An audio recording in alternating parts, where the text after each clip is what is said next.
গতকাল আমাকে ডিরেক্টর আনুশ রুবেল টাকা দেওয়ার কথা ছিল, তো রাত ৮টার সময় আবার যাইতে বলছে, টাকা দিবে আর পরবর্তীতে শুটিং হবে সেই প্ল্যানটা করবে।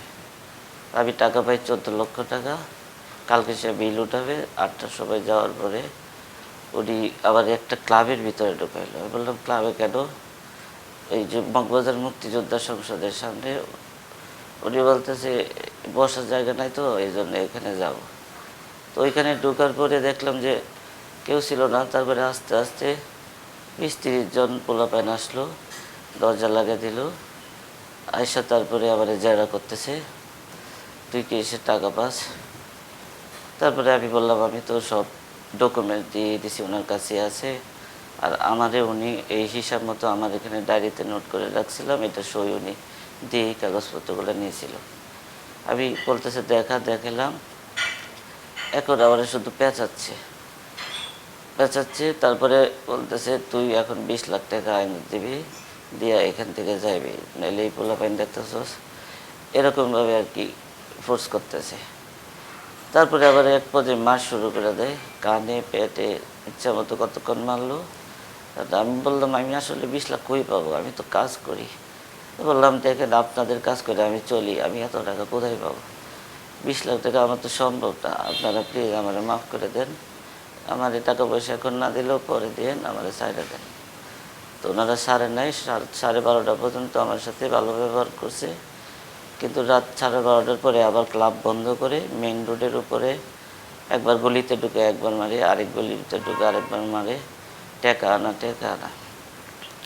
পরবর্তীতে ভোর পরে 4টা পর্যন্ত পিটাইছে। আবার রাত 8টা থেকে এই 3:45 পর্যন্ত নির্যাতন করছে। আমার কান ফাইটে গেছে, আমি তখনই বুঝতে পারছিলাম, কারণ শব্দ হইতেছিল আর অনেক চিলিক পাড়তেছিল।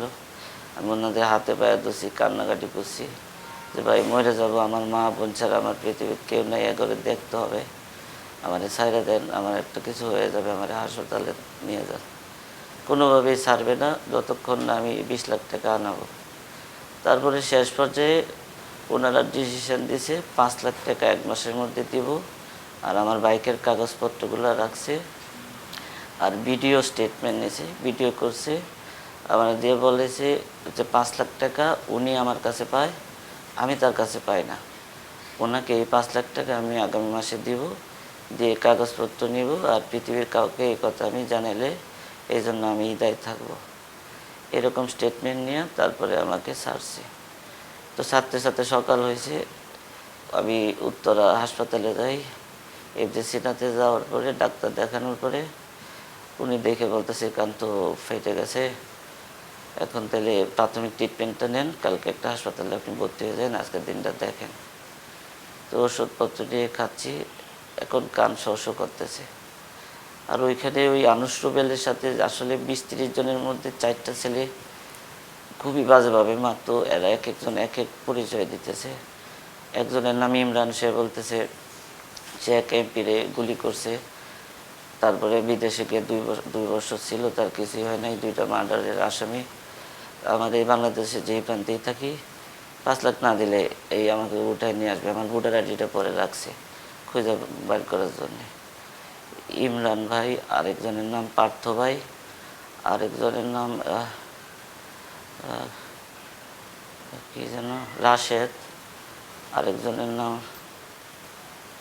জুটন ভাই। এদের নামগুলো মনে আছে, আর বাকি লোকদেরকে ওইভাবে চিনি না। এখন এই টাকাটা যাতে না দিতে হয় সেই জন্যই আর কি আমার এইভাবে প্ল্যান করে করছে। আসলে আমাকে স্টেটমেন্ট নিয়ে নিছে, আমি এই 15 লাখ টাকা আমি টাকা পাই না, এই টাকা আমি চাইতে পারবো না। উনি উল্টা 5 লাখ পায়, এভাবে এই শর্তে আমার ছাড়ছে।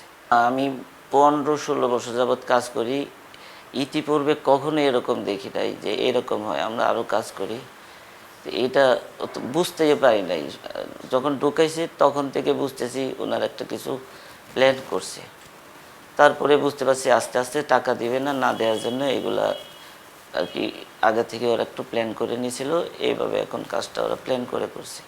আমি আগে বুঝতে পারিনি আসলে একদমই না। আমি ভীত অবস্থায় আছি, এই জন্যই আমার আইডি কার্ড রেখে দিছে। আর আমাকে বলছে কাউরে যদি বলি আমাকে খুঁজে বাইর করে হলেও গুলি করবে। কারণ আমি এই ভয়টাই পাইতেছি। এখন তো আপনারা জেনে গেলেন, আরও কয়েকজন জেনে গেছে। এই একটা পাবলিক প্লেসে মগবাজারের মতো মোড়ে দফায় দফায় মারতেছে, মানুষ দেখতেছে, হাঁটতেছে। কেউ যখন সাহস করে আসলো না, তাইলে তো ভয় পাবোই, কে বাঁচাবে? এটা নিয়ে আমি একটু ভয় পাইতেছি। আর আমি বিচার চাইতেছি। আমি তো এখন পঙ্গু, আমার তো কান ফুটো হয়ে গেছে। এখন আমি এটার বিচারও চাই, এটার সুষ্ঠু বিচার চাই। এই যে ক্ষমতার অপব্যবহার কইরা টাকা না দেওয়ার জন্য এই নির্যাতন, কালকে তো আমি মরেই যাইতাম।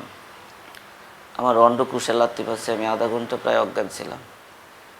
কিন্তু যে যে জায়গাগুলো মারছে কানে, ওই সব জায়গাগুলোই মৃত্যু ঝুঁকি ছিল। পাও ধরছি, কানছি, তাও সারে নাই। এখন ভয় আমার, আবার যখন ধরবে এগুলো তো যাই না যাবে। এখন তাইলে কি হবে? ওরা তো কাউরে ভয় পায় না। সংগঠনকে আমি জানাইছি ইতিপূর্বেই ফোনের মাধ্যমে, তো অভিযোগপত্রও পাঠাইছি। এখন ওনারা আমার পাশে আছে, বলছে বিষয়টা দেখবে। আপনারাও পাশে থাকেন। আমি বিচার প্রার্থী আর কি। আমি সংগঠনকে জানাইছি, আমার সংগঠনকে, ওনারা বাকিটা দেখবে আশ্বাস দিয়েছে। হ্যাঁ, সকল প্রমাণাদি আছে, ওনার সাইনও আছে, এবং এই টাকাটা আমার নিজের না। এগুলা বিভিন্ন মানুষের, ধরেন 40-50 জনের artist, technician, light, camera, A to Z আলাদা আলাদা পার্সনের। এই টাকা তো অ্যাভয়েড করার কোনো সুযোগ নেই, ওরাই তো চাইবে। এখন উনি যদি এই টাকা অস্বীকার করে, অসুবিধা হলো আমাকে ধরবে। আমি তো তাদেরকে কল দিছি, আমি জিম্মাদার। এখন এই 15 লাখ টাকা আমি কোত্থেকে দেবো? 14 লাখ টাকা। তারপরে ওনাদেরকেই 5 লাখ করতে দেব। আমার গাড়ির কাগজপত্র নিয়ে নিয়েছে, এগুলো আমার ওঠানোর ব্যবস্থা করে দিলে ভালো হবে। আবার এটা একটা বিচার দরকার।